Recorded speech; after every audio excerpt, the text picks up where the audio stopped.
Meet the editors. Hello, good evening. പ്രതിദിന വാർത്താ വിശകലന പരിപാടി മീറ്റ് ദ എഡിറ്റേഴ്സ് ആരംഭിക്കുന്നു. ഇന്നു മുതൽ എല്ലാ ദിവസവും 8 മണിക്കാണ് മീറ്റ് ദ എഡിറ്റേഴ്സ് പ്രേക്ഷകർക്കൊപ്പം ചേരുക. ഒരിടവേളയ്ക്കു ശേഷം UDF-ലേക്ക് ചാഞ്ഞ് ക്രൈസ്തവ സഭകൾ. സർക്കാർ നിലപാടുകളിലെ അതൃപ്തിയാണ് നിലപാട് മാറ്റത്തിന് കാരണം. മുനമ്പം വനനിയമ ഭേദഗതി അടക്കമുള്ള വിഷയങ്ങളിൽ ഉന്നയിച്ച ആശങ്കകൾ പരിഗണിക്കാൻ സർക്കാർ ഇടപെടൽ നടത്തുന്നില്ലെന്നാണ് സഭകളുടെ ആക്ഷേപം. രാഷ്ട്രീയ സാഹചര്യം തിരിച്ചറിഞ്ഞ UDF ക്രൈസ്തവ സഭകളുടെ പിന്തുണ ഉറപ്പിക്കാനുള്ള നീക്കങ്ങൾ സജീവമാക്കി. വനം നിയമ ഭേദഗതി നിയമത്തിലും മുനമ്പം വിഷയത്തിലും സർക്കാർ നിലപാടുകളിൽ സഭകൾക്ക് പ്രതിഷേധം. വിവാദ വ്യവസ്ഥകൾ ഉൾപ്പെടുത്തിയ വനം നിയമ ഭേദഗതി മലയോര കർഷകരോടുള്ള അതിക്രമമെന്ന് സഭകൾ. മുനമ്പം വക്കഫ് ഭൂമി പ്രശ്നത്തിലും സർക്കാരിന്റേത് മെല്ലെപ്പോക്ക് നയമെന്നും വിമർശനം. സഭാ തർക്കങ്ങളിലും സർക്കാർ നിലപാടുകൾ ആശ്വാസികരമല്ലെന്ന് ആക്ഷേപം. അതൃപ്തി തിരിച്ചറിഞ്ഞ് രാഷ്ട്രീയ നീക്കങ്ങൾ നടത്തി UDF. മുനമ്പത്തെ ഭൂമി താമസിക്കുന്നവർക്ക് അവകാശപ്പെട്ടതെന്ന നിലപാടെടുത്ത് VD സതീശൻ. വിഷയത്തിൽ രമ്യമായ പരിഹാരത്തിന് മുൻകൈയെടുക്കുമെന്ന് മുസ്ലിം ലീഗിന്റെ പ്രഖ്യാപനം. ലോകപ്രസിദ്ധ മാരമൺ കൺവെൻഷന്റെ 130 പതിപ്പിൽ VD സതീശൻ പങ്കെടുക്കും. മലങ്കര സഭയുടെയും കാഞ്ഞിരപ്പള്ളി രൂപതയുടെയും ക്രിസ്മസ് ആഘോഷത്തിലും മുഖ്യ അതിഥി രമേശ് ചെന്നിത്തല. സാമുദായിക പിന്തുണ ഉറപ്പിക്കാൻ UDF നടത്തുന്ന നീക്കങ്ങൾ ഫലം കാണുമോ?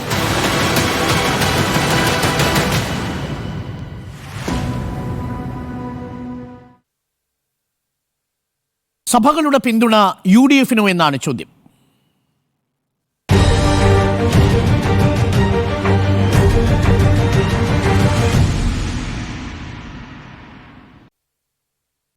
ഉണ്ണി ബാലകൃഷ്ണൻ, 2021 LDF-ന്റെ വിജയം കേരള കോൺഗ്രസ് മാണി ഒപ്പം കൂട്ടുന്നതിനോടൊപ്പം തന്നെ നിർണായകമായ ക്രിസ്ത്യൻ വോട്ടുകളെയും സ്വാധീനിക്കാൻ സാധിച്ചു എന്നുള്ളതാണ് വിലയിരുത്തൽ. ന്യൂനപക്ഷ മുസ്ലിം വോട്ടുകളും LDF-നോടൊപ്പം ഗണ്യമായി ചേർന്നതോടുകൂടി 2021 വിജയം അനായാസമായി. എന്നാൽ ലോക്സഭയിലേക്ക് വരുമ്പോൾ ആ വോട്ടുകളെല്ലാം തിരിച്ചിറങ്ങി പോകുന്ന കാഴ്ചയാണ് കാണുന്നത്. പക്ഷേ ഇപ്പോഴും ഉറപ്പില്ല UDF-ന് ഈ ക്രിസ്ത്യൻ വോട്ടുകൾ അവിടെ തന്നെ നിലയുറപ്പിക്കുമോ എന്ന്. അതുകൊണ്ട് തന്നെ ഒരു പുതിയ സോഷ്യൽ എഞ്ചിനീയറിംഗ് ആവശ്യമാണ്.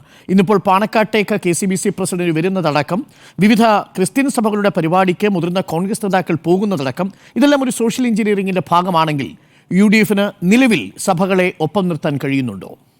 സഭയുടെ നിലപാടിൽ മാറ്റങ്ങൾ വന്നുകൊണ്ടിരിക്കുന്നു എന്നുള്ള സൂചനകൾ തന്നെയാണ് ഈ പുതിയ ഡെവലപ്മെൻറ്റ്സുകളെല്ലാം മുന്നോട്ട് വയ്ക്കുന്ന ഒരു കാര്യമെന്നാണ് ഞാൻ മനസ്സിലാക്കുന്നത്. നോക്കിപ്പോൾ താങ്കൾ സൂചിപ്പിച്ചതുപോലെ 2026 നിയമസഭാ തെരഞ്ഞെടുപ്പ് നടക്കാനിരിക്കുകയാണ്. ആ നിയമസഭാ തെരഞ്ഞെടുപ്പിനെ മുൻനിർത്തി 3 മുന്നണികളും ഭരിക്കുന്ന LDF, പ്രതിപക്ഷത്തുള്ള UDF, അതുപോലെ തന്നെ NDA, ഈ 3 മുന്നണികളും ക്രിസ്തീയ വോട്ട് ബാങ്കിനെ ലക്ഷ്യം വെച്ച് തന്നെ പല കരുനീക്കങ്ങളും നടത്തുന്നുണ്ട്. അത് വളരെ ഫോർമിഡബിൾ ആയിട്ടുള്ള ഒരു വോട്ട് ബാങ്ക് തന്നെയാണ്. ഏതാണ്ട് 20% ക്രിസ്ത്യൻ വോട്ട് എന്ന് പറയുന്നത് നിയമസഭാ തെരഞ്ഞെടുപ്പിനാണെങ്കിലും അതുപോലെ തന്നെ നടക്കാനിരിക്കുന്ന തദ്ദേശ തെരഞ്ഞെടുപ്പിലും വളരെ നിർണായകമായ വോട്ട് ബാങ്ക് തന്നെയാണ്. LDF-നെ സംബന്ധിച്ചിടത്തോളം ഒരു ആശ്വാസകരമായ കാര്യമെന്ന് പറഞ്ഞാൽ സഭകളുടെ പിന്തുണയുള്ള കേരള കോൺഗ്രസ് മാണി ഗ്രൂപ്പ് ഇപ്പോൾ അവരോടൊപ്പം നിൽക്കുന്നു എന്നുള്ളതാണ്. കഴിഞ്ഞ തെരഞ്ഞെടുപ്പിൽ നിശ്ചയമായും ആ വോട്ട് ബാങ്ക് കേരള കോൺഗ്രസിന് അനുകൂലമായി പോൾ ചെയ്യപ്പെടുകയും അത് LDF-ന് ഗുണകരമാവുകയും ചെയ്തു. അത് കഴിഞ്ഞ നിയമസഭാ തെരഞ്ഞെടുപ്പിൽ മാത്രമല്ല, അതിന് തൊട്ടു മുമ്പ് നടന്ന തദ്ദേശ തെരഞ്ഞെടുപ്പിലും മധ്യതിരുവിതാംകൂറിൽ ഇടതുപക്ഷത്തിൻ്റെ മുന്നേറ്റത്തിന് വളരെ സഹായകരമായി കേരള കോൺഗ്രസ് മാണി ഗ്രൂപ്പിൻ്റെ ഈ പറയുന്ന മുന്നണി മാറ്റം എന്ന് പറയുന്നത്. അപ്പോൾ ആ പ്രതീക്ഷയിൽ ഇപ്പോഴും LDF നിൽക്കുന്നു എന്ന് തന്നെ നമുക്ക് പ്രതീക്ഷിക്കാം. കാരണം LDF-ൻ്റെ ഒരു പ്രധാനപ്പെട്ട ഘടകകക്ഷിയായിട്ടുള്ള കേരള കോൺഗ്രസ് എം നിശ്ചയമായും ക്രിസ്ത്യൻ സമുദായത്തിൽ ഒരു നല്ല ശതമാനം വോട്ട് കൊണ്ടുവരും എന്ന് തന്നെയാണ് LDF നേതൃത്വത്തിൻ്റെ പ്രതീക്ഷ. ഇനിയിപ്പോൾ BJP-യുടെ ഒരു പ്രതീക്ഷ എന്താണ്? നോക്കൂ, BJP വളരെ കാര്യമായിട്ട് ഈ ക്രിസ്ത്യൻ വോട്ട് ബാങ്കിലേക്ക് നുഴഞ്ഞു കയറാനുള്ള ശ്രമം നടത്താൻ തുടങ്ങിയിട്ട് എത്രയോ നാളുകളായി. അതിലവർ ഒട്ടൊക്കെ വിജയിച്ചിട്ടുമുണ്ട്. നമുക്കറിയുന്ന പോലെ തൃശ്ശൂരിൽ ലോക്സഭാ സീറ്റിൽ സുരേഷ് ഗോപി വിജയിച്ചു വരുന്നു എന്ന് പറയുന്നത് ക്രിസ്ത്യൻ വോട്ട് ബാങ്കിൽ ഒരു ഷിഫ്റ്റ് BJP-ക്ക് അനുകൂലമായിട്ട് ഉണ്ടായതുകൊണ്ട് തന്നെയാണല്ലോ. BJP-യുടെ തന്നെ വിലയിരുത്തൽ ഏതാണ്ട് 30% വോട്ട് ക്രിസ്ത്യൻ വോട്ടുകൾ ആ മണ്ഡലത്തിൽ അവർക്ക് ലഭിച്ചിട്ടുണ്ട് എന്നുള്ളതാണ്. മാത്രവുമല്ല, കഴിഞ്ഞ ഏതാനും നാളുകളായിട്ട് BJP വളരെ കൺസേർട്ടഡ് ആയിട്ട് ഈ ക്രിസ്ത്യൻ വോട്ട് ബാങ്കിനെ സ്വാധീനിക്കാൻ ശ്രമിക്കുന്നുണ്ട്. ഇപ്പോൾ ഏറ്റവും ഒടുവിൽ ക്രിസ്ത്യൻ ഈ ക്രിസ്മസ് ആഘോഷത്തിന് പ്രധാനമന്ത്രി നരേന്ദ്രമോദി തന്നെ പങ്കെടുക്കുന്നു.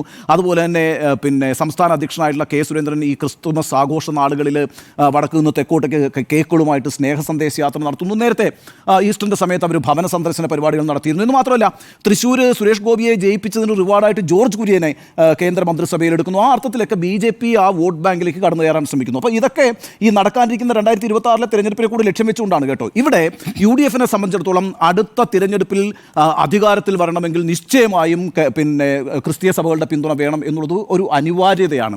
എങ്ങനെയാണ് കേരള കോൺഗ്രസ് എം UDF വിട്ട് LDF-ലേക്ക് പോകുന്നത്?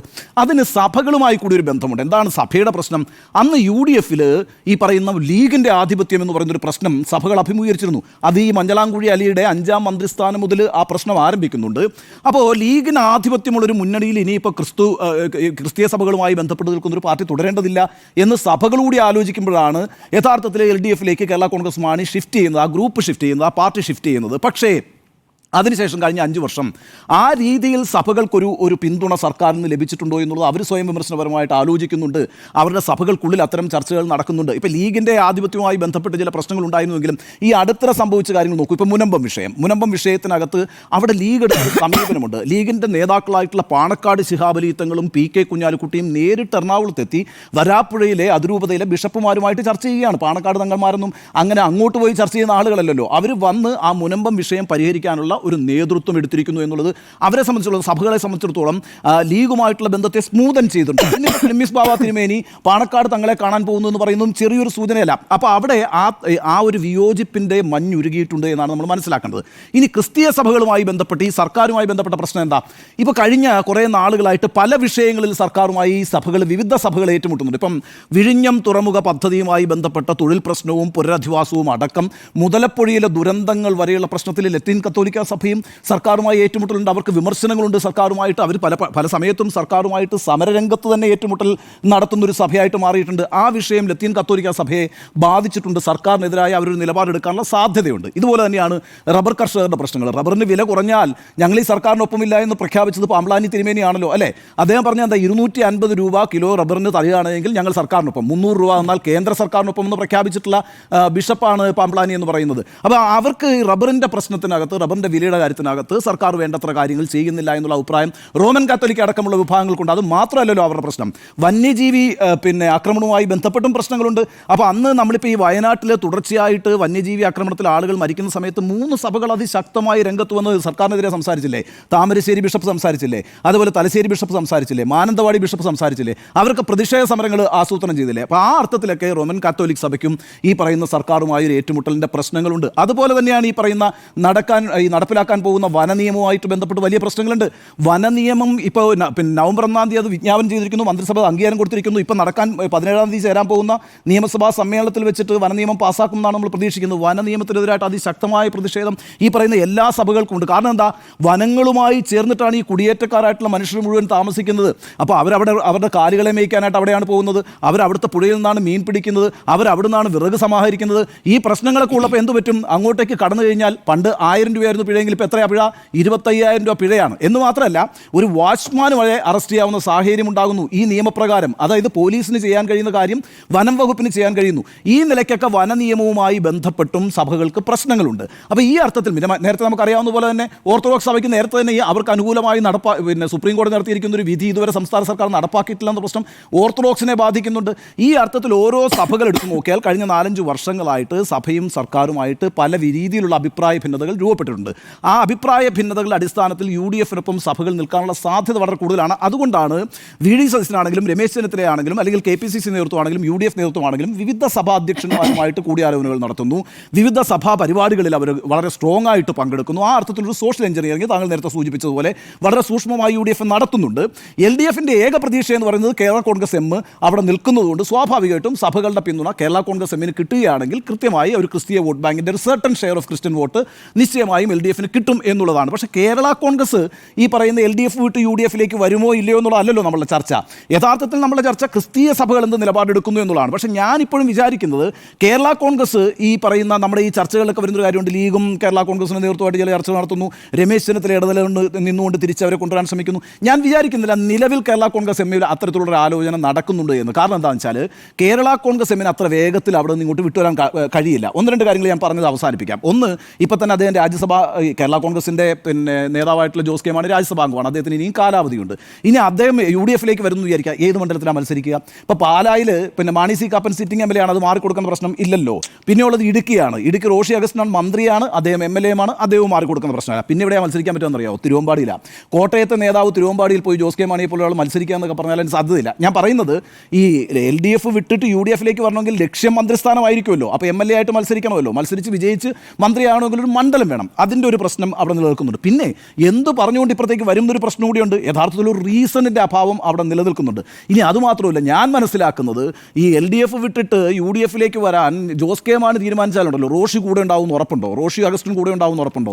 ഈ പറയുന്ന ജയരാജും പ്രമോദ് നാരായണനും അടക്കമുള്ളവരൊക്കെ LDF-ൽ ഉറച്ചു നിൽക്കണമെന്ന് നിലപാടുള്ളവരാണെന്ന് കൂടി നമ്മൾ മനസ്സിലാക്കുന്നുണ്ട്. അപ്പോൾ കേരള കോൺഗ്രസ് ഇപ്പോൾ UDF-ലേക്ക് വരുമോ ഇല്ലയോ എന്നതിനേക്കാൾ അപ്പുറത്ത് ഞാൻ ഈ പറഞ്ഞ ക്രിസ്തീയ സഭകളുമായി ബന്ധപ്പെട്ടൊരു വിഷയം നിലനിൽക്കുന്നുണ്ട്. ആ സഭകൾ ഈ പറയുന്ന കേരള കോൺഗ്രസ് LDF-നോടൊപ്പം നിൽക്കുന്നതുകൊണ്ട് LDF-നെ പിന്തുണച്ച് കളയാം എന്ന് വിചാരിക്കുന്നത് ഞാൻ വിചാരിക്കുന്നില്ല. അത് മാത്രമല്ല, വേറൊരു പ്രശ്നം കൂടിയുണ്ട്. ഈ UDF-ൻ്റെ മേളിൽ സഭകൾക്ക് വലിയ അധികാരമായിട്ടോ. ഞാൻ മുമ്പ് ഒരു UDF നേതാവുമായിട്ട് ഈ കേരള കോൺഗ്രസ് LDF-ലേക്ക് പോയ സാഹചര്യത്തിൽ എങ്ങനെയാണ് ഈ സഭകൾ പെരുമാറുക, സഭകളുടെ ഒരു പിന്തുണ ആർക്കായിരിക്കും എന്ന് ചോദിച്ചപ്പോൾ ഒരു UDF നേതാവ്, വളരെ പ്രമുഖനായിട്ടുള്ള UDF നേതാവിനോട് പറഞ്ഞത്, സഭകളൊന്നും അയാളെ പിന്തുണയ്ക്കാനേ പോകുന്നില്ല, LDF-നെ പിന്തുണയ്ക്കാനേ പോകുന്നില്ല. കാരണം എന്താ അറിയോ? സഭകളുടെ നേതാക്കൾക്ക് AK സെൻ്ററിൻ്റെ വാതിൽക്ക് പോയി കാത്തു നിൽക്കണം, പിന്നെ പാർട്ടി നേതൃത്വത്തെ കാണാൻ അല്ലെങ്കിൽ മുഖ്യമന്ത്രിയെ കാണാനായിട്ട്. അതേസമയം ഞങ്ങളെ കാണാനായിട്ടൊരു പ്രശ്നമില്ല. മാത്രം ഞങ്ങളെ കാണാനും വരണ്ട, ഒരു ഫോൺ എടുത്ത് വിളിച്ച് പറഞ്ഞാൽ നമ്മൾ കാര്യങ്ങൾ നടപ്പാക്കുന്ന ആളാണല്ലോ. അപ്പോൾ ആ ഒരു ആക്സസിബിലിറ്റി ഉണ്ടല്ലോ, ആ ഒരു സ്വാധീനമുണ്ടല്ലോ. അതുകൊണ്ട് സഭകൾ അങ്ങോട്ട് പോയില്ലെന്നാണ് പറഞ്ഞത്. പക്ഷേ സഭകൾ അങ്ങോട്ട് പോയി എന്നുള്ളൊരു യാഥാർത്ഥ്യമാണ്. അങ്ങനെയാണ് കഴിഞ്ഞ പ്രാവശ്യം തോറ്റും പോയത്. പക്ഷേ ഇപ്പോൾ അവരെ സംബന്ധിച്ചിടത്തോളം, ക്രിസ്തീയ സഭകളെ സംബന്ധിച്ചിടത്തോളം പല കാരണങ്ങളാൽ LDF-നോട് വിയോജിക്കാനുള്ള സാഹചര്യങ്ങൾ ഓരോ സഭയ്ക്കും ഉണ്ടായിരിക്കുന്നു എന്നുള്ളതാണ്. അവർ സർക്കാരുമായിട്ടൊരു ഏറ്റുമുട്ടലിൻ്റെ പാതയിലുമാണ്.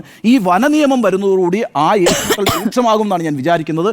അത് UDF വളരെ നന്നായി കൈകാര്യം ചെയ്താൽ സ്വാഭാവികമായിട്ടും UDF-ൻ്റെ പക്ഷത്തേക്ക് സഭകൾ മാറാൻ സാധ്യതയുണ്ട്. കേരള കോൺഗ്രസ് വരുമോ ഇല്ലയോ എന്നുള്ളതല്ല പ്രശ്നം. പക്ഷേ 2026-ൽ UDF-ന് അനുകൂലമായി ക്രിസ്തീയ സഭകൾ ആലോചിക്കാനുള്ള സാധ്യതകൾ വർദ്ധിച്ചു വരുന്നൊരു രാഷ്ട്രീയ സാഹചര്യം കേരളത്തിൽ നിലനിൽക്കുന്നു എന്നാണ് ഈ വിഷയത്തിൽ എൻ്റെ നിലപാട്.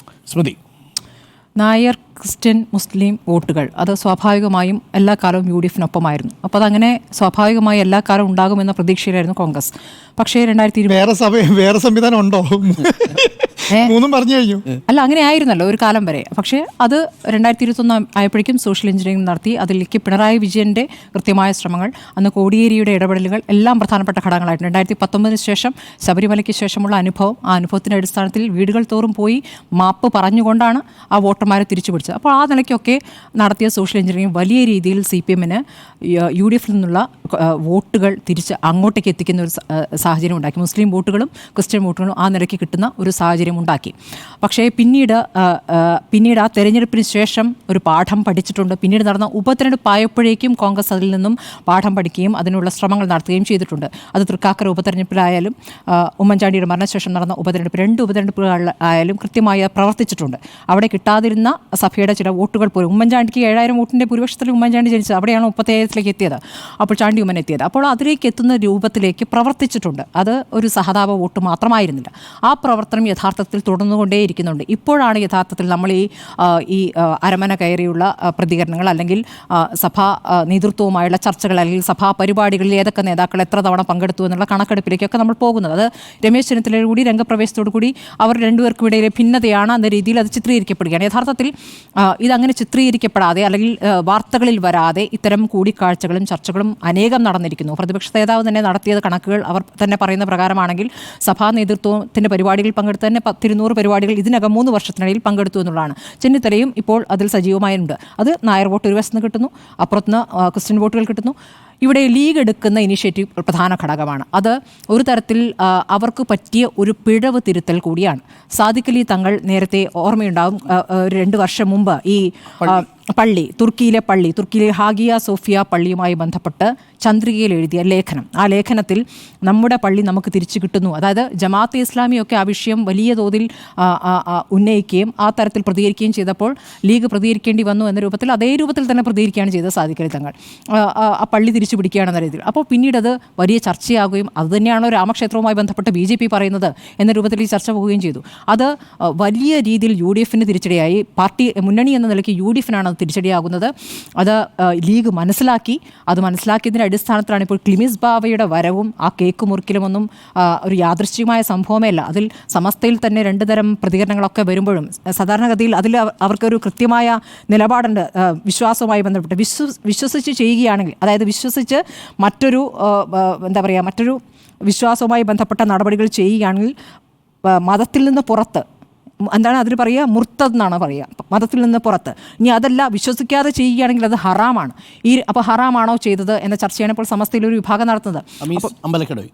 അതെ, അപ്പോൾ അതിൽ നേരത്തെ ഈ ഹറാമാണ് എന്ന് പറഞ്ഞിരുന്ന നേതാക്കൾ പോലും ഇപ്പോൾ അങ്ങനെയല്ല എന്ന പ്രായോഗികതയിലേക്ക് എത്തുകയാണ്. ഇപ്പോൾ അങ്ങനെയാണ് ഇപ്പോൾ സാദിഖ് അലി തങ്ങൾക്ക് കൂടുതൽ പിന്തുണ ലഭിക്കുന്നത്. അപ്പോൾ ആ കേക്ക് മുറിക്കാൻ സാധാരണയായി ക്രിസ്മസിൻ്റെ സമയത്തൊക്കെ നമ്മൾ അച്ഛന്മാരെ കാണുകയാണെങ്കിൽ അവർ കേക്ക് മുറിച്ചിട്ടാണ് സന്തോഷം പങ്കിടുക. അപ്പോൾ ഇവർക്ക് മുറിക്കാൻ പാടില്ല എന്നൊരു വിശ്വാസം ഇവരുടെ ഭാഗത്തുണ്ടെങ്കിലും അതിൽ നിന്ന് വ്യത്യസ്തമായി കുഴപ്പമില്ല, ഒരു ഒരുമിക്കലിൻ്റെ ഭാഗമായിട്ട് അത് ചെയ്യേണ്ടതുണ്ട് എന്നൊരു രൂപത്തിലേക്ക് മുസ്ലിം ലീഗ് എത്തുകയാണ്. അപ്പോൾ അതാണ് അതിലെടുത്തിരിക്കുക മുൻകൈയാണ് അത് കാണുന്നത്.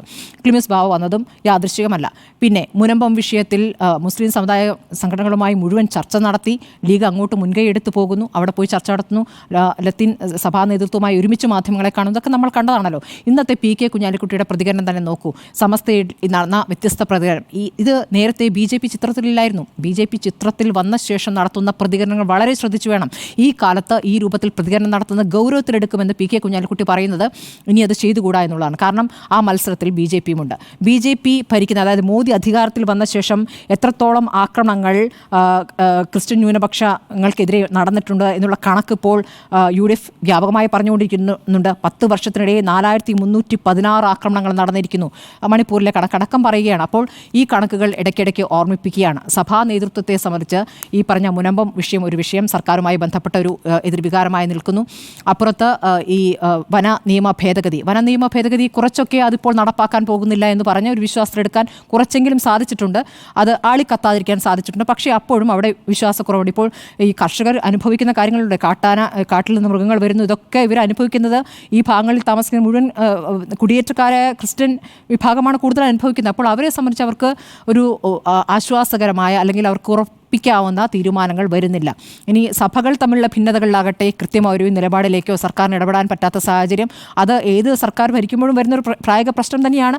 കോടതിയിൽ ഞങ്ങൾക്ക് ഇടപെടാൻ പറ്റില്ല എന്നൊരു കോടതി ഇടപെടാൻ ആവശ്യപ്പെടുകയാണ്. ഈ വിഷയമൊക്കെ അവിടെ നിൽക്കുകയാണ്. അപ്പോൾ വിവിധ സഭാ നേതൃത്വങ്ങൾ എങ്ങനെ പ്രതികരിക്കുന്നു? വിവിധ സഭാ നേതൃത്വങ്ങളൊക്കെ ഒരു ഏകാഭിപ്രായത്തിലേക്ക്, ഈ പറഞ്ഞതുപോലെ AK സെൻട്രലിന് മുന്നിൽ കാത്തു നിൽക്കേണ്ട ഗതികേട് അവരെ സംബന്ധിച്ച് ബുദ്ധിമുട്ടാണ്. അപ്പുറത്ത് അരമനയിൽ നിന്ന് വിളിച്ചു പറഞ്ഞാൽ കാര്യങ്ങൾ നടക്കും. അതായത് അവർക്ക് സ്വാഭാവികമായും അവർക്ക് ബന്ധപ്പെടാവുന്ന ഒരു സഖ്യം എന്നുള്ളത് UDF ആണ്. അത് കാലങ്ങളായിട്ട് അങ്ങനെയാണ്. പണ്ടൊക്കെ മനോരമ പത്രം മാത്രം വായിച്ചു കൊണ്ടിരുന്ന ക്രിസ്ത്യൻ കുടുംബങ്ങൾ കമ്മ്യൂണിസ്റ്റ് പാർട്ടി എന്ന് പറഞ്ഞാൽ അയ്യോ കമ്മ്യൂണിസ്റ്റ് പാർട്ടികളോട് സഹകരിക്കുകയോ എന്ന് ചോദിച്ചിരുന്ന ഒരു നിലയിൽ നിന്നും അത് മാറ്റാൻ CPMന് സാധിച്ചിരിക്കുന്നു. പക്ഷേ ഇപ്പോൾ സർക്കാരുമായി ബന്ധപ്പെട്ട് ഒരുപാട് വിഷയങ്ങളിലുള്ള എതിർപ്പ്, അപ്പോൾ UDF അധികാരത്തിൽ വരുന്നതിലേക്ക് കാര്യങ്ങൾ നീക്കണമെന്നുള്ള ആഗ്രഹം സഭയിലുണ്ട്.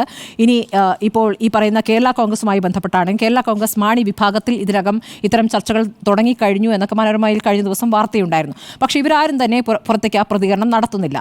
ഇപ്പോൾ ജോസ് കെ മാണിയെ സംബന്ധിച്ചാണെങ്കിൽ ആവശ്യപ്പെട്ടതെല്ലാം CPM നൽകിയിട്ടുണ്ട് എന്നുള്ളൊരു യാഥാർത്ഥ്യം കൂടി അവിടെ നിൽക്കുക. അപ്പോൾ നേരത്തെ ഉണ്ണി ബാലകൃഷ്ണൻ ചൂണ്ടിക്കാണിച്ചുള്ള ഒരു ശരിയായ കാരണം കിട്ടണം. കാരണം കിട്ടാണ്ട് അങ്ങോട്ട് പോകാൻ പറ്റില്ല. അപ്പോൾ കാരണം എങ്ങനെ വരണം? അവർ കാരണത്തിനായി കാത്തു നിൽക്കുകയാണ് എന്ന് വേണം മനസ്സിലാക്കുക. കാരണം സഭ പറഞ്ഞാൽ അപ്പുറം നിൽക്കാൻ ഒരിക്കലും ജോസ് കെ മാണിക്കും കേരള കോൺഗ്രസ് മാണി വിഭാഗത്തിനും കഴിയില്ല. അപ്പോൾ സഭ എടുക്കുന്ന KCBC എടുക്കുന്ന നിലപാടൊക്കെ ക്ലിമിസ് ബാവയൊക്കെ പോയതൊക്കെ ഒരു പ്രധാന ഘടകം തന്നെയാണ്. അതൊരു പ്രധാന സൂചന തന്നെയാണ്. ഒരു നേരത്തെ കേട്ട ഒരു കാര്യമാണ്, സത്യമാണോ എന്നറിയില്ല. കുറവിലങ്ങാട് നസ്രാണി സംഗമത്തിൽ ജോസ് കെ മാണിയോട് ഒരു പിതാവ് പറഞ്ഞു എന്ന് കേൾക്കുന്നു. ഇനി ഇവിടെയാണോ നിൽക്കേണ്ടത് എന്ന ചർച്ചകൾ നടത്തിയെന്നൊക്കെ സൂചനയുണ്ട്. ജോസ് കെ മാണിയൊന്നും ഇപ്പോൾ വിട്ടുപറയേണ്ട ഒരു സാഹചര്യം. ഇതെന്തായാലും ഇനിയിപ്പോൾ ഈ വരാൻ പോകുന്ന തദ്ദേശ തിരഞ്ഞെടുപ്പുമായി ബന്ധപ്പെട്ട് ആണ് ഈ കാര്യത്തിൽ ഒരു കാര്യങ്ങൾ രൂപപ്പെടുക. അതിനുശേഷമായിരിക്കും കൃത്യമായ ഒരു ചിത്രത്തിലേക്ക് കാര്യങ്ങൾ വരിക. കോൺഗ്രസിനെ സംബന്ധിച്ച്, കോട്ടയത്തെ കോൺഗ്രസിനെ സംബന്ധിച്ച് കേരള കോൺഗ്രസ് മാണി വിഭാഗം വന്നാൽ ഗുണമുണ്ടോ എന്നൊരു ചർച്ച അവർക്കിടയിലുണ്ട്. അവർ വിചാരിച്ചിരുന്നത് മാണി വിഭാഗം അങ്ങ് പോയി കഴിഞ്ഞാൽ അവിടുത്തെ കോൺഗ്രസ് അങ്ങ് താഴ്ച വളരുമെന്നാണ്. അത് സംഭവിച്ചിട്ടില്ല എന്നൊരു യാഥാർത്ഥ്യമുണ്ട്. പക്ഷേ കോട്ടയത്തെ കോൺഗ്രസ് ഇനി എങ്ങനെ ചിന്തിക്കുന്നു എന്നത് വിഷയമാണ്. മാണി വിഭാഗം വന്നാൽ എന്തായാലും അവർക്കൊരു അടിസ്ഥാന വോട്ടുണ്ടല്ലോ. ആ വോട്ട് അത് തിരിച്ചു പിടിക്കുക, അത് കോൺഗ്രസ് കോൺഗ്രസിനും ആവശ്യമാണ്. അടുത്ത തിരഞ്ഞെടുപ്പിൽ എങ്ങനെയെങ്കിലും അധികാരത്തിൽ വരിക, ആ അധികാരത്തിന് വേണ്ട എല്ലാ തരം സഖ്യങ്ങളിലേക്കും പോവുക എന്നുള്ള കാര്യത്തിൽ അവർക്ക് യാതൊരു തർക്കവുമില്ല. അതിന് ഒരുമിച്ച് തന്നെ പ്രവർത്തിക്കും. സഭകൾ UDF-നോടൊപ്പമോ എന്നാണ് ചോദ്യം. സഭകളെ UDF-നോടൊപ്പം നിർത്താനുള്ള സോഷ്യൽ എഞ്ചിനീയറിംഗിൻ്റെ മറ്റൊരു നിർണായകമായ രംഗമാണ് ഇന്ന് നമ്മൾ പാണക്കാട് കണ്ടത് എന്നതാണ് എൻ്റെ പക്ഷം. ഒരു ഭാഗത്ത് കോൺഗ്രസും മറുഭാഗത്ത് മുസ്ലിം ലീഗും ഈ സഭകളെ ഒപ്പം നിർത്താനുള്ള ശ്രമങ്ങൾ നടത്തുന്നു. നേരത്തെ നമ്മൾ സൂചിപ്പിച്ചതുപോലെ മാരമൺ കൺവെൻഷനിൽ പങ്കെടുക്കുന്നു, മലങ്കര സഭയിൽ രമേശ് ചെന്നിത്തല പങ്കെടുക്കുന്നു. അങ്ങനെ വ്യത്യസ്ത സഭകളിലൂടെ കോൺഗ്രസ് തങ്ങളുടെ സാന്നിധ്യം അറിയിക്കുമ്പോൾ, എന്നാൽ അത് കൃത്യമായൊരു സോഷ്യൽ എഞ്ചിനീയറിംഗ് വഴി രൂപപ്പെടുത്താനുള്ള തന്ത്രം നേരത്തെ ഉമ്മൻചാണ്ടി ഉപയോഗിച്ചുകൊണ്ടിരുന്ന അതേ തന്ത്രം ഇന്ന് പാണക്കാട്ട് നിന്നും PK കുഞ്ഞാലിക്കുട്ടിയും പാണക്കാട് തങ്ങളും കൊണ്ടുവരുന്നു എന്നുള്ളതാണ് ഞാൻ മനസ്സിലാക്കുന്നത്. UDF-ൽ ഇപ്പോൾ നേരിടുന്ന ഏറ്റവും പ്രധാനപ്പെട്ട പ്രശ്നം ഉമ്മൻചാണ്ടിയുടെ വാക്കുമാണ്. ഉമ്മൻചാണ്ടിയെ പോലെ ഒരു നേതാവ് ക്രിസ്ത്യൻ സഭകളുമായിട്ട് നേരിട്ട് കോൺഗ്രസുമായി സംസാരിക്കാൻ കഴിയുന്ന, സഭകൾക്ക് വിശ്വാസമുള്ള, സഭകൾ ഏതൊരു സാഹചര്യത്തിലും ഉമ്മൻചാണ്ടിയുടെ വാക്കുകൾ കേൾക്കുന്നത് പോലെ അങ്ങനെ ഒരു നേതാവ് കോൺഗ്രസിന് ഇന്നിപ്പോൾ ഇല്ല എന്നുള്ളതാണ് വാസ്തവം. ഒരു പരിധിവരെ AK ആന്റണിക്കൊക്കെ പണ്ടുണ്ടായിരുന്നെങ്കിലും പക്ഷേ അതിനുമപ്പുറം ഉമ്മൻചാണ്ടി തന്നെയായിരുന്നു സഭയെ പൂർണ്ണമായിട്ടും കോൺഗ്രസിനോട് ചേർത്ത് നിർത്തിയ പ്രധാനപ്പെട്ട ഘടകം. അത് കഴിഞ്ഞ മാണി. അപ്പോൾ ഉമ്മൻചാണ്ടിയും മാണിയും എന്നുള്ളത് സഭകളെ UDF-ലെ കടുപ്പിച്ച് നിർത്തിയ ഏറ്റവും പ്രധാനപ്പെട്ട ഘടകങ്ങളായിരുന്നു. ആ ഘടകങ്ങൾ രണ്ടും ഇന്ന് UDF-ൽ ഇല്ല. ഉമ്മൻചാണ്ടിയുടെ അഭാവമുണ്ട്, ഒപ്പം തന്നെ ജോസ് കെ മാണിയുടെ അഭാവമുണ്ട്. പക്ഷേ ഉമ്മൻചാണ്ടി എന്ന് പറയുന്ന ആളുമായിട്ട് സഭകൾ പിന്നീട് ഭിന്നിച്ചിരുന്നു. അത് ഭിന്നിച്ചു. അത് 5-ാം മന്ത്രിയുടെ കാലത്ത് മാത്രമല്ല പുതുപ്പള്ളിയിൽ വെള്ളം കുടിച്ചു. പുതുപ്പള്ളിയിൽ വെള്ളം കുടിച്ചു മാത്രമല്ല ഓർത്തഡോക്സ് സഭ എതിരായി അതെ, ഈ യാക്കോബായ ഓർത്തഡോക്സ് വിവാദം ഉണ്ടാവുന്നത് വരെയാണ്. അതിനു മുമ്പ് നോക്കൂ, എല്ലാ സഭയുടെ പരിപാടികളിലും എല്ലാ സഭാ മേലധ്യക്ഷന്മാരും ഉമ്മൻചാണ്ടിയുമായിട്ട് ആ അടുത്ത സൗഹൃദം സൂക്ഷിച്ചിരുന്നു എന്ന് മാത്രമല്ല, പ്രശ്നങ്ങളിൽ നേരിട്ട് ഉമ്മൻചാണ്ടിയാണ് ഇടപെടുന്നത്. അവിടെ ഒരു കാര്യം പറഞ്ഞു, അതായത് ഈ ഉമ്മൻചാണ്ടിയെ കുറിച്ച് പിന്നെ കോൺഗ്രസ് നേതൃത്വത്തിലുള്ള ഒരു വിമർശനം എന്താണെന്നറിയോ? ഉമ്മൻചാണ്ടി ശരിക്കും പറഞ്ഞാൽ സഭയെയും ക്രിസ്തീയ സമുദായത്തെ അടുപ്പിച്ച് നിർത്താൻ വേണ്ടിയിട്ടുള്ള ശ്രമങ്ങൾ യഥാർത്ഥത്തിൽ അവസാന ഘട്ടത്തിൽ നടത്തിയിട്ടില്ല. പറഞ്ഞുതരാം അതിന്റെ കാര്യം അല്ല, അതിനേക്കാൾ മുമ്പ് 2011 തന്നെ എടുത്തു. അതിന്റെ പ്രശ്നം എന്താണെന്ന് വെച്ചാൽ അന്ന് 72 സീറ്റേ ഉള്ളൂ. 2011 വരുമ്പോൾ 71 സീറ്റേ ഉള്ളൂ. 2001 ആന്റണി വരുന്ന 100 സീറ്റോട് കൂടിയാണ്. 2011 വരുമ്പോഴത്തേക്കും വളർച്ചയെന്ന് തോന്നുന്ന പടവിലങ്ങിയ പോലെ താഴത്തേക്കാണ് കോൺഗ്രസിന്റെ. എന്ന് മാത്രമല്ല 2011 വിജയം നമുക്കറിയാമല്ലോ, അത് CPM വേണ്ടാന്ന് വെച്ചതാ തുടർഭരണം. അതായത് ഒരു 3000 വോട്ടിന്റെ വ്യത്യാസത്തിൽ അല്ല എന്ന് വെച്ചാൽ നെയ്യാറ്റിൻകര ജയിക്കുന്ന 500 വോട്ടിന് അല്ലെ 197 വോട്ടിനാ ഈ പിറവത്ത് ജയിക്കുന്നത്, അല്ലെ 1300 വോട്ടിനാ തൃത്താലെ ജയിക്കുന്നത്. എല്ലാം കൂടി 3000 വോട്ടിന്റെ വ്യത്യാസത്തിലാണ് ഒരു സർക്കാർ മാറിയത്. അതെന്തോ ആയിക്കോട്ടെ, നിങ്ങൾ ആ ബെൽറ്റ് ഒന്ന് എടുത്ത് നോക്കിയേ. തിരുവല്ലയിലാരാ? മാത്യു ടി തോമസ് അല്ലെ. ചെങ്ങന്നൂരാരാ? സജി ചെറിയൻ അല്ലെ. പിന്നെ ആറന്മുളയിലാരാ? വീണ ജോർജ് അല്ലെ. ഇപ്പൊ ആരാ? പിന്നെ CPM-ന്റെ പത്തനംതിട്ട ജില്ലാ സെക്രട്ടറി രാജു എബ്രഹാം. വളരെ കൃത്യമായിട്ടാണ് CPM-ന്റെ സോഷ്യൽ എഞ്ചിനീയറിംഗ്. പക്ഷേ ഉമ്മൻചാണ്ടി അത് ചെയ്തിട്ടില്ല. അത് ഞാൻ പറഞ്ഞത് ഉമ്മൻചാണ്ടി സഭാ നേതാക്കളുമായി എന്നാണ് ഞാൻ പറഞ്ഞത്. സഭയിലെ ഏതെങ്കിലും തരത്തിലുള്ള സോഷ്യൽ എഞ്ചിനീയറിംഗിൽ നേരിട്ട് ഇടപെട്ടു എന്നല്ല. സഭാ നേതാക്കളുമായി കോൺഗ്രസിൽ നിന്ന് ആരെ ഇപ്പോൾ ആശയവിനിമയം നടത്തുന്നത്? അതില്ല. ആ ആശയവിനിമയം നടത്താൻ കോൺഗ്രസ് ആരെയെ നിയോഗിക്കുന്നത്? ഒരു ഭാഗത്ത് മാരാമൺ കൺവെൻഷനിൽ പങ്കെടുക്കാൻ VD സതീശൻ പോകുന്നു എന്നതിനും അപ്പുറത്തേക്ക് സഭാ നേതാക്കളുമായി നേരിട്ട് അങ്ങനെ VD സതീശൻ പോയി സംഭാഷണം നടത്തിയാൽ എത്രത്തോളം എങ്ങനെയാണ് അതിന്റെ പ്രത്യാഘാതം ഉണ്ടാകുന്നത്? അതുകൊണ്ടാണല്ലോ KPCC നേതൃത്വത്തിലേക്ക് പിന്നെ ക്രിസ്ത്യൻ സമുദായത്തിൽ ഒരാൾ വേണം. അവിടെ ആ അഭാവമുണ്ട്. അപ്പോൾ ഉമ്മൻചാണ്ടിയുടെ അഭാവം അവിടെയുണ്ട്. അതിനേക്കാൾ അപ്പുറം ആ സോഷ്യൽ എഞ്ചിനീയറിംഗ് നടത്തിയിരിക്കുന്നത് ആരാ? KM മാണിയാണ്. മാണിയുടെ നേതൃത്വത്തിലായിരുന്നല്ലോ കോട്ടയം ബെൽറ്റ് അടക്കം ഒരു ഭാഗം ഉണ്ടായിരുന്നത്. മാണി ഗുണപ്പെടാനാണ്. അവിടെ ഇന്നിപ്പോ UDF-ൽ ഈ രണ്ടു നേതാക്കളുടെയും അസാന്നിധ്യത്തിൽ ആ ജോലി ആരാ ഏറ്റെടുക്കാൻ പോകുന്നത്? ഇന്നിപ്പോ ക്ലെമീസ് ബാവയുടെ വരവോടുകൂടി ഞാൻ മനസ്സിലാക്കുന്നത് പാണക്കാട്ട് നിന്നും അങ്ങനെ ഒരു നീക്കമുണ്ടാവുന്നു. അത് കേരളത്തിന്റെ രാഷ്ട്രീയ ചരിത്രത്തിൽ നാം ഇന്നേ വരെ കണ്ടിട്ടില്ലാത്ത വിധം സുന്ദരമായ ഒരു എപ്പിസോഡാണെന്നാണ് എൻ്റെ പക്ഷം. കാരണം നേരത്തെ ആഗോളതലത്തിലുള്ള ക്രിസ്ത്യൻ ഇസ്ലാമികമായിട്ടുള്ള വംശീയതയുടെ എല്ലാ അനുരണനങ്ങളും ഒരു കാലഘട്ടത്തിൽ കേരളത്തിൽ ഉണ്ടാവുമെന്ന് നമ്മളൊക്കെ ഭയന്നിരുന്നു. നാർക്കോട്ടിക് ജിഹാദ്, ലവ് ജിഹാദ്. നോക്കൂ, കേരളത്തിൽ തന്നെ താമരശ്ശേരിയിലെ ബിഷപ്പ്, അതേപോലെ ഇടുക്കിയിലെ ബിഷപ്പ്, ഇവരൊക്കെ ഈ കേരള സ്റ്റോറി പ്രദർശിപ്പിച്ചത് നമ്മൾ കണ്ടതല്ലേ. 2-2.5 ലക്ഷം ആളുകൾ അവിടെയുള്ള ഇടുക്കിയിൽ മുഴുവൻ ഈ കാറ്റീഷ്യത്തിന്റെ ഭാഗമായിട്ട് സൺഡേ സ്കൂളിന്റെ ഭാഗമായിട്ട് കേരള സ്റ്റോറി പ്രദർശിപ്പിച്ച ഇടത്ത് നിന്നാണ് ഇന്നിപ്പോൾ ഒരു കേക്കിന്റെ പുറത്ത് പാണക്കാട് തങ്ങളും ഒരു പ്രഭാത ഭക്ഷണത്തിന് പുറത്ത് ക്ലെമീസ് ബാവയും പാണക്കാട് തങ്ങളും തമ്മിൽ ചേർന്നിരിക്കുന്ന മനോഹരമായ ദൃശ്യമുണ്ടാവുന്നത്.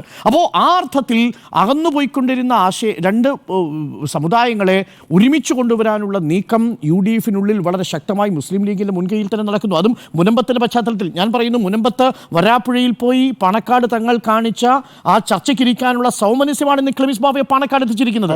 വരാപ്പുഴയിൽ പോയി അതൊരു മാതൃകാപരമായ നീക്കമായിരുന്നില്ലേ? അതിനെ പലതരത്തിൽ ഹൈജാക്ക് ചെയ്യാനുള്ള ശ്രമം നടന്നിരുന്നില്ലേ? സർക്കാരിന് പോലും ആ വിഷയത്തിൽ നിയമപരമായിട്ട് അത് പരിഹരിക്കണം, ജസ്റ്റിസ് രാമേന്ദ്രൻ നായർ കമ്മീഷനെ വെച്ചുവെങ്കിൽ പോലും ആ ഇരു വിഭാഗങ്ങളുടെയും ആശങ്കകളെ കൃത്യമായിട്ട് അഡ്രസ്സ് ചെയ്യുന്ന ഒരു ഘട്ടത്തിൽ കഴിഞ്ഞിരുന്നില്ല. അതുകൊണ്ടാണല്ലോ സമരം ഏറെ നീണ്ടുപോയത്. അവസാന ഘട്ടമാകുമ്പോഴേക്കും രാമേന്ദ്രൻ നായർ കമ്മീഷൻ വരുന്നു, പരിമിതികളെ ബോധ്യപ്പെടുത്തുന്നു. പക്ഷേ അപ്പോഴും മുന്നിട്ട് ആദ്യം ഇറങ്ങുന്നത്, ഈവൻ പ്രതിപക്ഷത്തേക്കാൾ കോൺഗ്രസിനേക്കാൾ മുന്നിട്ട് ആദ്യം ഇറങ്ങുന്നത് മുസ്ലിം ലീഗാണ്. ആ വിഷയത്തിൽ സഭയുടെ വിശ്വാസം ആർജിക്കുന്നത് മുസ്ലിം ലീഗാണ്. അങ്ങനെ രണ്ടു സഭകളെ ഒരുമിച്ച് കൊണ്ടുപോകാനുള്ള മുസ്ലിം ലീഗിൻ്റെ ശ്രമത്തെ ആ അർത്ഥത്തിൽ വളരെ പോസിറ്റീവായിട്ടാണ് ഞാൻ കാണുന്നത്. ഇനി ഞാനൊരു കാര്യം പറയാം. കഴിഞ്ഞ തവണത്തെ മൊത്തം കണക്ക് 2021 വോട്ട് ബാങ്കിൻ്റെ CSDS-ന്റെ പഠനപ്രകാരം കേരളത്തിൽ 18% ക്രിസ്ത്യൻ വോട്ട് ബാങ്ക് എന്ന് പറയുന്നത്, അഥവാ ക്രിസ്ത്യൻ വോട്ട് പെർസെൻറ്റേജ് എന്ന് പറയുന്നത്. ആ 18% സ്വാധീനം എത്ര മണ്ഡലങ്ങളിലാണെന്നറിയാമോ? 91 നിയമസഭാ മണ്ഡലങ്ങളിലുണ്ട്. 91 നിയമസഭാ മണ്ഡലങ്ങളിൽ 35%-ലധികം ഏറിയും കുറഞ്ഞും ഒന്നാൻ ആവറേജ് ക്രിസ്ത്യൻ പ്രസൻസ് ഉള്ള ഒരു നാടാണ് കേരളം. അവിടെ 13 സീറ്റാണെന്ന് തോന്നുന്നു കേരള കോൺഗ്രസ് മാണിക്ക് കൊടുത്തത്. LDF വഴങ്ങിയത് എന്തുകൊണ്ടാണ്? ഈ ബെൽറ്റിൻ്റെ സ്വാധീനം അറിയാവുന്നത് കൊണ്ടാണ്.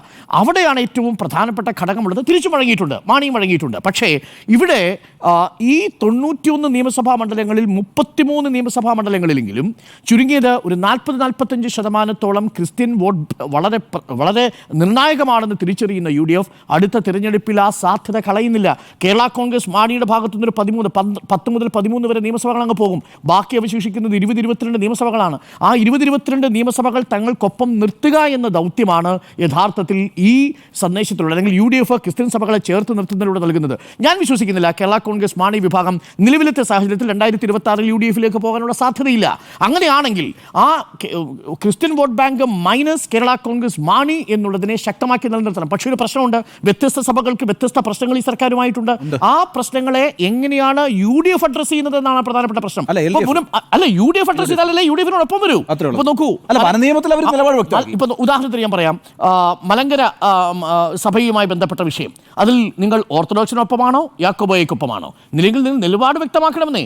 എങ്ങനെയാണ് ഇപ്പോൾ ഭരിക്കുന്ന സർക്കാർ ആയതുകൊണ്ട് ഉത്തരവാദിത്വം ഈ സർക്കാരിലാണ്. ഭരണഘടനാപരമായിട്ട് സുപ്രീം കോടതിയുടെ വിധി നടപ്പാക്കേണ്ട ബാധ്യത ഈ സർക്കാരിലുണ്ട്. പക്ഷേ പ്രതിപക്ഷം എന്ത് നിലപാടാണ് എടുത്തിരിക്കുന്നത്? പ്രതിപക്ഷം അധികാരത്തിൽ വന്നാൽ ഓർത്തഡോക്സിൻ്റെ ഈ സഭകൾ യാക്കോബൈറ്റിൽ നിന്ന് പൂർണ്ണമായിട്ടും തിരിച്ചു കൊടുക്കും എന്നൊരു നിലപാടെടുക്കാൻ പറ്റുമോ? അപ്പോൾ ആ വിഷയത്തിൽ നിലപാടെടുക്കണം. അതിൽ LDF-നുള്ളതുപോലെ തന്നെ പ്രതിസന്ധി UDF-ലും ഉണ്ടാവും. എന്നാൽ രണ്ടാമത്തെ പ്രധാനപ്പെട്ട പ്രശ്നം ലാറ്റിൻ കത്തോലിക് വിഭാഗത്തിൻ്റെ പ്രശ്നം. നേരത്തെ അങ്ങ് സൂചിപ്പിച്ചതുപോലെ വിഴിഞ്ഞം പ്രശ്നം തീർന്നില്ല. മുതലപ്പുഴി അടക്കമുള്ള പ്രശ്നങ്ങൾ, മത്സ്യത്തൊഴിലാളികൾ നേരിടുന്ന മേഖലകൾ.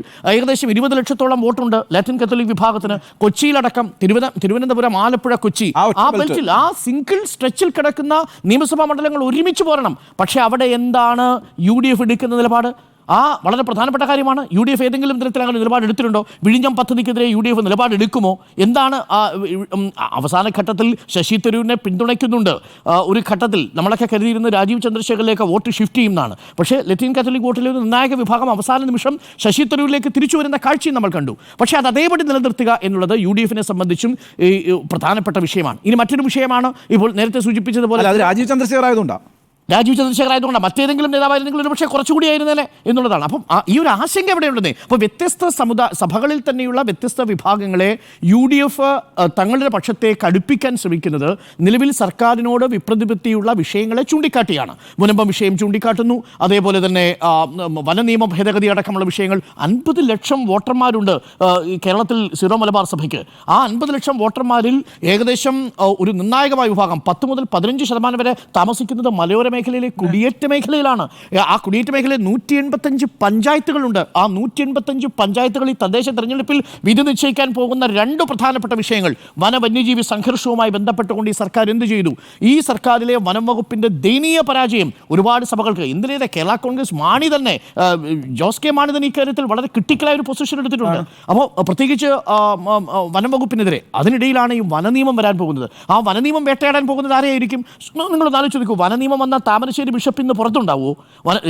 അതിനു മുൻപ് തന്നെ ഈ ഫോറസ്റ്റ് ഓഫീസ് അടിച്ചു തകർത്തതുമായി ബന്ധപ്പെട്ട് വലിയ വിവാദം ഉണ്ടാകുന്ന സമയത്ത് പോലും നമ്മളുടെ ഗാഡ്ഗിൽ കമ്മിറ്റി റിപ്പോർട്ട് വരുന്നതുമായി ബന്ധപ്പെട്ട് ആ സമയത്ത് വലിയ രീതിയിലുള്ള പ്രതിഷേധ മാർച്ച് നടത്തിയ മുഴുവൻ ആളുകളെയും പിടിച്ചകത്തിടാനുള്ള വകുപ്പുമായിട്ടാണ് ഈ വനനിയമം വരാൻ പോകുന്നത്. അപ്പോൾ അതിൽ സ്വാഭാവികമായും മലയോര കർഷകരെ മുന്നിൽ നിർത്തിക്കൊണ്ട് പ്രതിഷേധിക്കുന്ന ബിഷപ്പുമാർക്കെതിരെ നിലപാട് എടുക്കേണ്ടി വരും സർക്കാർ.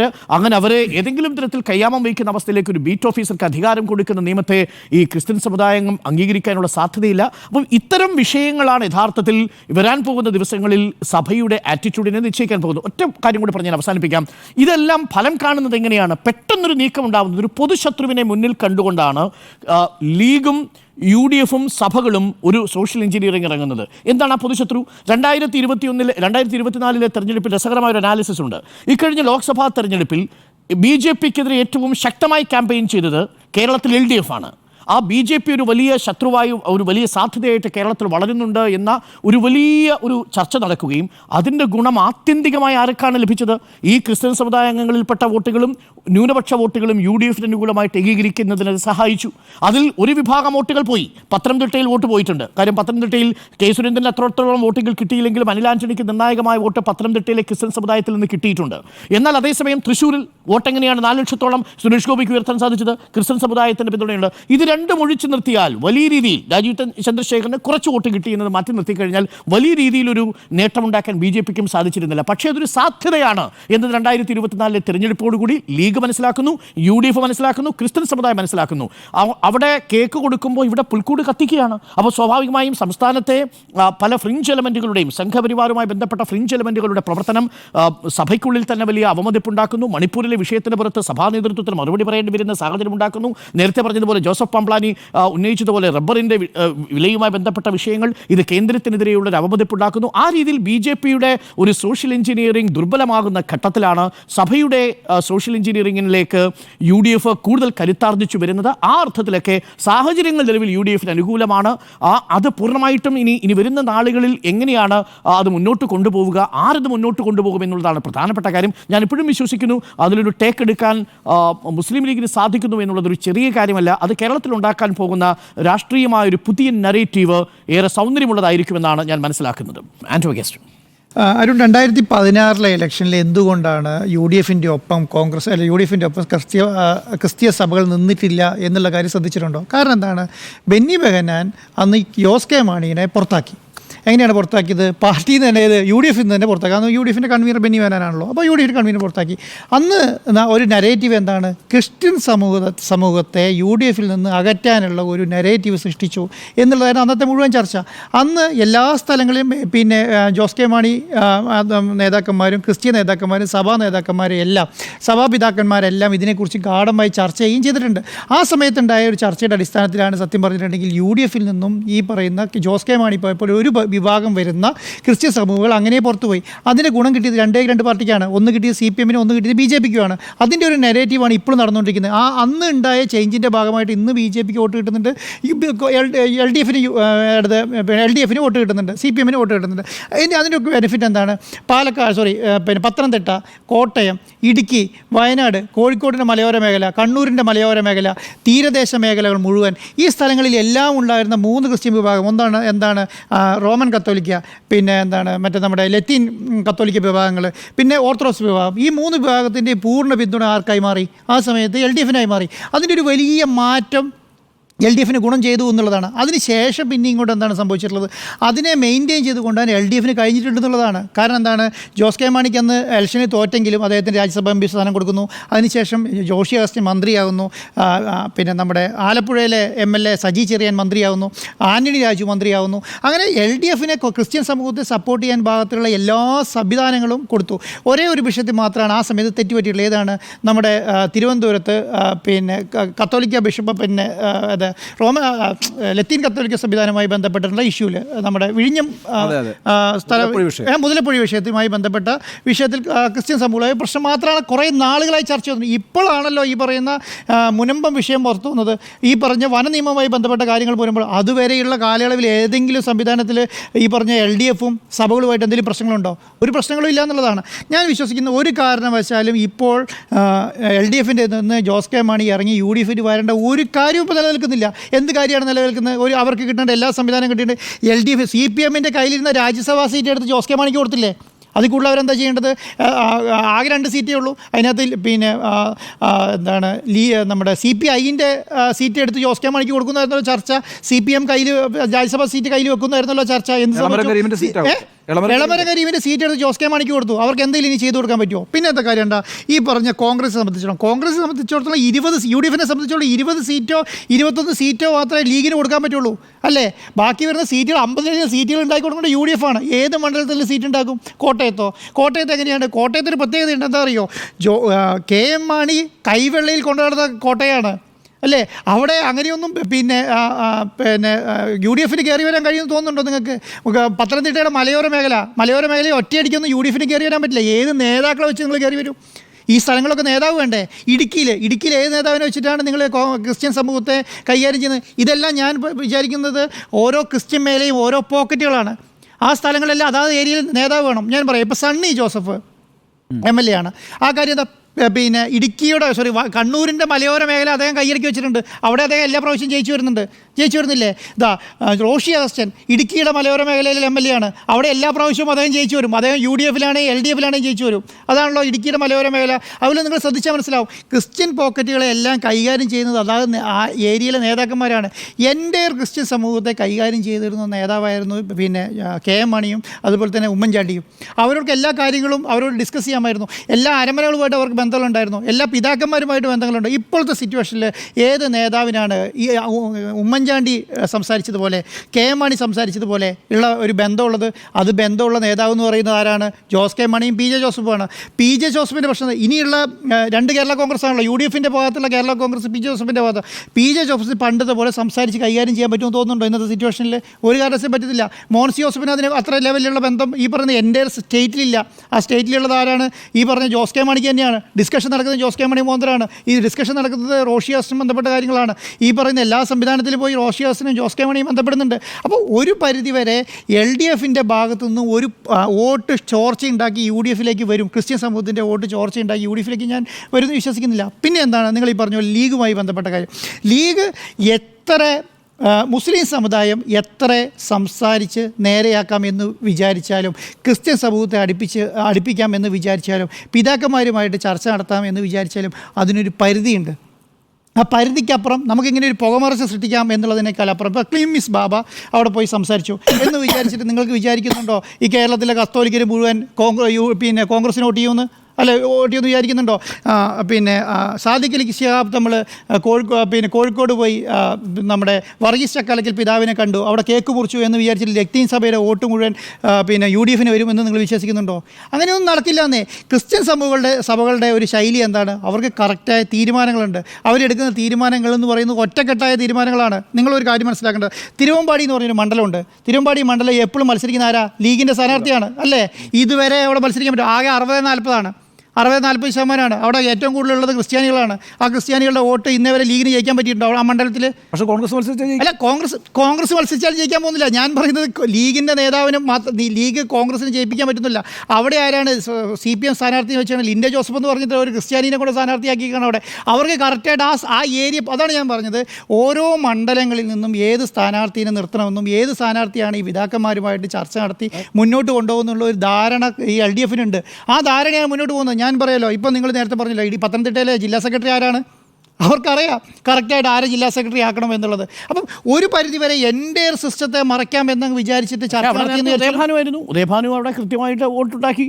അല്ല, ഞാൻ പറയുന്നത് എൻ്റെ സിസ്റ്റത്തെ ഒരു ചർച്ച കൊണ്ടോ ഒരു സംസാരം കൊണ്ടോ ഒരു ശൈലി കൊണ്ടോ ഒരു യോഗത്തിന് വിളിച്ചതുകൊണ്ടോ മാത്രം ഒരു സമുദായത്തിൻ്റെ വോട്ടുകൾ മുഴുവൻ നിങ്ങൾ എങ്ങനെയാണിത് പറയുന്നത്? സ്മൃതി മേഡം നേരത്തെ പറഞ്ഞു ക്രിസ്ത്യൻ സമൂഹം എന്ന് പറയുന്നത് അങ്ങനെ ഒറ്റയടിക്ക് മറയുന്ന സംവിധാനമല്ലാന്നേ. സഭാ നേതൃത്വം പറയുന്നതിനെ കേൾക്കുന്ന ഒരു ശൈലിയുണ്ട്, ആ ഒരു രീതിയുണ്ട്. കാരണം NSS പറയുന്ന പോലെ മുഴുവൻ നായർ വോട്ടുകളും പോവില്ല. SNDP യോഗം ജനറൽ സെക്രട്ടറി പറഞ്ഞ പോലെ മുഴുവൻ ഈഴ വോട്ട് പക്ഷേ പോയില്ല. എനിക്ക് യോജിപ്പുണ്ട്. പക്ഷേ സഭയുമായി ബന്ധപ്പെട്ട് സഭ ഒരു പള്ളികളിലൂടെയൊക്കെ ചില സന്ദേശങ്ങൾ ഇടയലേഖനം അങ്ങനെ അല്ലാതെയും ചില സൂചനകളായി അതിലൊരു സ്വാധീനം കുറച്ചുകൂടി കൂടുതലുണ്ട്. നായർ പറയുന്നത് കൊണ്ട് എല്ലാ നായന്മാരും അല്ലെങ്കിൽ NSS കരയോഗങ്ങൾ വോട്ട് ചെയ്യണമെന്നില്ല. അത് ഇല്ലാന്നാണ് ഞാൻ പറഞ്ഞത്. നേരെ തിരിച്ചാണ് സഭയുടെ കാര്യത്തിൽ അങ്ങനെയല്ല. ഞാൻ പറയുന്നത് സഭയുടെ കാര്യത്തിന്റെ അകത്ത് ഇടയലേഖനം വായിച്ചുകൊണ്ട് മാത്രം വോട്ട് പറയുന്നത്. അങ്ങനെ ഇടയലേഖനം വായിക്കില്ലാന്നേ നിങ്ങൾ ഉദ്ദേശിച്ച പോലെ ഏത് ഇടയലേഖനവുമായി ബന്ധപ്പെട്ട കാര്യത്തിന്റെ അകത്തോ ഈ പറഞ്ഞ കാര്യത്തിന്റെ സഭാ പിതാക്കന്മാർ കമാന്നൊരു അക്ഷരം ഉണ്ടില്ല. ആകെ അടുത്ത കാലത്ത് പറഞ്ഞത് പാമ്പ്ലാനി പിതാവാ. ഏത് 300 രൂപ പിന്നെ റബ്ബറിന്റെ മാറ്റം പറഞ്ഞു. പാമ്പ്ലാനി പിതാവ് അതിന്റെ അകത്ത് സ്റ്റിക്ക് ഓൺ ചെയ്താ പിന്നെ തൃശ്ശൂർ എങ്ങനെയാ സുരേഷ് ഗോപി വോട്ട് ചെയ്ത്? സഭ അറിയാതെ വോട്ട് ചെയ്ത്? അല്ലല്ല, ഞാൻ പറയുന്നത് എന്തറിയോ, സഭയ്ക്ക് കറക്റ്റ് ആയിട്ടുള്ള ധാരണയും തീരുമാനങ്ങളും ഉണ്ട് എന്നുള്ളതാണ് ഞാൻ പറയുന്നത്. കറക്റ്റ് സഭ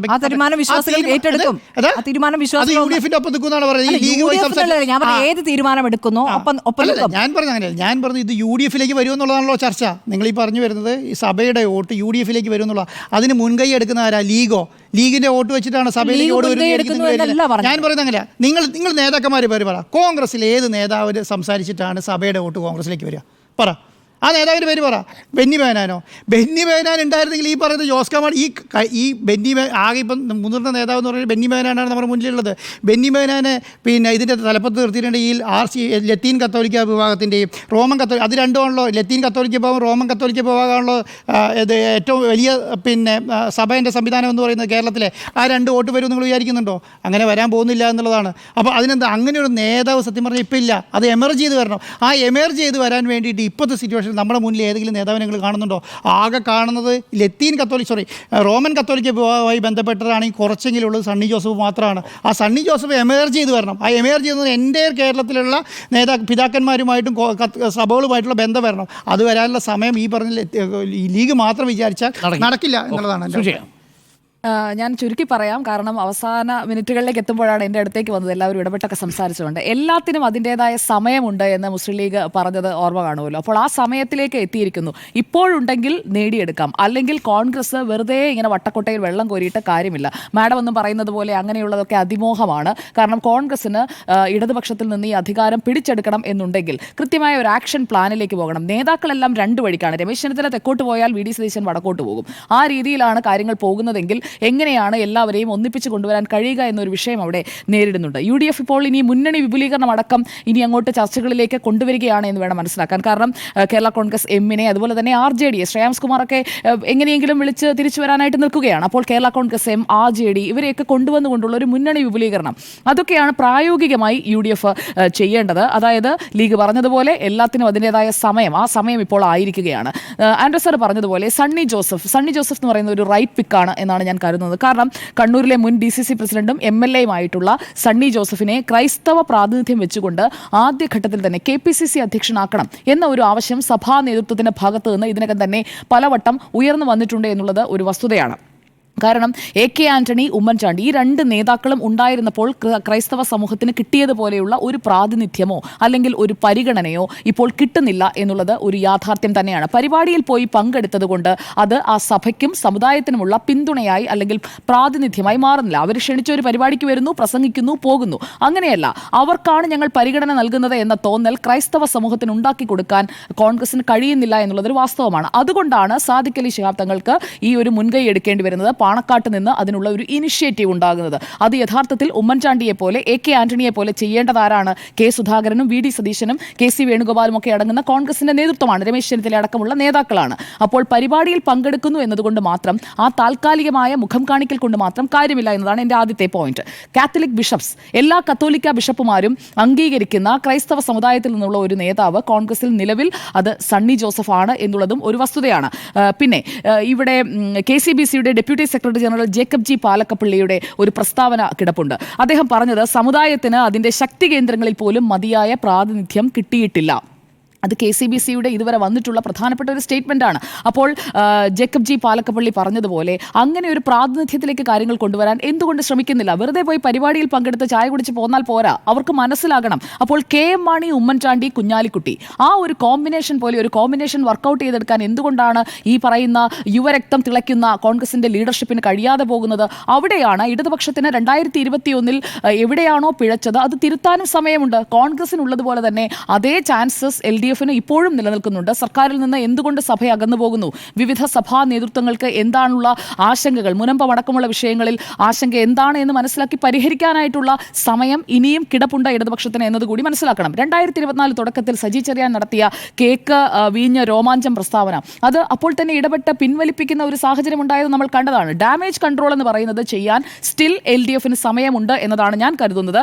ഇവിടെ VD സതീശനും രമേശ് ചെന്നിത്തലയും PK കുഞ്ഞാലിക്കുട്ടിയും പാണക്കാട് തങ്ങളും ഒക്കെ ചേർന്നുകൊണ്ടുള്ള ആ ഒരു കോംബോ ഡോക്ടർ അരുൺ സൂചിപ്പിച്ചതുപോലെ അത് വർക്കൗട്ട് ആവുകയാണെങ്കിൽ നല്ലതാണ്. പക്ഷേ അവിടെയാണ് നേരത്തെ BJP വരാൻ പാടില്ല എന്ന് പറയുമ്പോൾ രാജ്യത്തിന്റെ പുത്രനാണ് പുതുതായി ചുമതലയേറ്റ അല്ലെങ്കിൽ പുതുതായി അഭിഷിക്തനായ കർദിനാൾ മാർ ജോർജ് ജേക്കബ് കൂവക്കാട് എന്ന് പ്രധാനമന്ത്രി നരേന്ദ്രമോദി പറഞ്ഞതും അതിനുശേഷം ക്രിസ്മസ് വിരുന്നിൽ ഈ പുതിയ കർദിനാൾ അടക്കമുള്ള എല്ലാവരും പങ്കെടുത്ത പരിപാടി നടന്നതും ഓർത്തഡോക്സ് സഭയുടെ ഭദ്രാസനാധിപൻ തൃശ്ശൂരിലിരുന്ന് പറഞ്ഞ ഒരു കമന്റിന് ഒരാളുടെ പോലും പിന്തുണ കിട്ടാതിരുന്നതും ഈ കേരളത്തിലാണ് എന്നതുകൂടി നമ്മൾ ഓർക്കേണ്ടിയിരിക്കുന്നു. അതുകൊണ്ട് BJPയോട് സഭയ്ക്കോ അല്ലെങ്കിൽ ക്രൈസ്തവ സമൂഹത്തിനോ ഒരു എതിർപ്പില്ല എന്നുള്ളതൊരു വസ്തുതയാണ്. അത് നിങ്ങൾ പറയാതെ ഇരുന്നത് കൊണ്ട് അത് ഇല്ലാതാകില്ല. വസ്തുത എന്ന് പറയുന്നത് അവിടെ കിടക്കും. ഉണ്ണിസാർ പറഞ്ഞതുപോലെ സുരേഷ് ഗോപി മൂന്നാമതായല്ല പോയത്.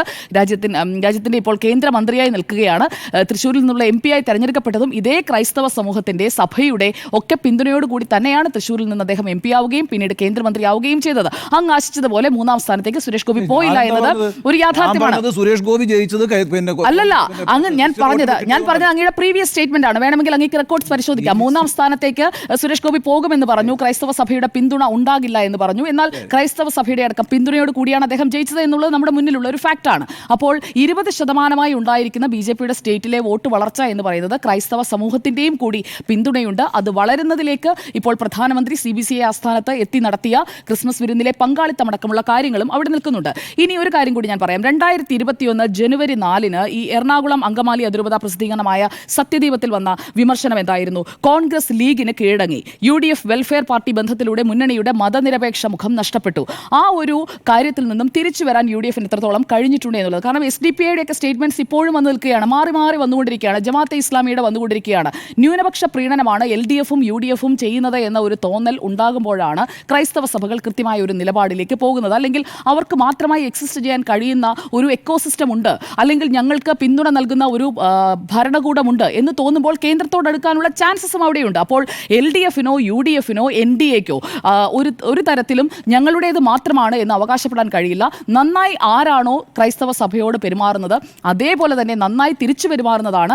അത് ലാറ്റിൻ ആയാലും RC ആയാലും ഓർത്തഡോക്സ് ആയാലും ജാക്കബൈറ്റ് ആയാലും എല്ലാവരും ഇങ്ങോട്ട് എങ്ങനെ പെരുമാറുന്നോ അത് തിരിച്ചു കൊടുക്കുക എന്നത് തന്നെയാണ് സഭയുടെ നിലപാടായി ഞാൻ മനസ്സിലാക്കുന്നത്. അതുകൊണ്ട് ആരും ഞങ്ങളുടെ കയ്യിലാണ് എന്ന ഒരു അമിത ആത്മവിശ്വാസത്തിലേക്ക് പോകേണ്ടതില്ല. ഓക്കെ, സഭ UDFനോടൊപ്പമാണോ എന്ന ചോദ്യത്തിന് 3 പേർ യെസ് എന്നും 2 പേർ നോ എന്നും.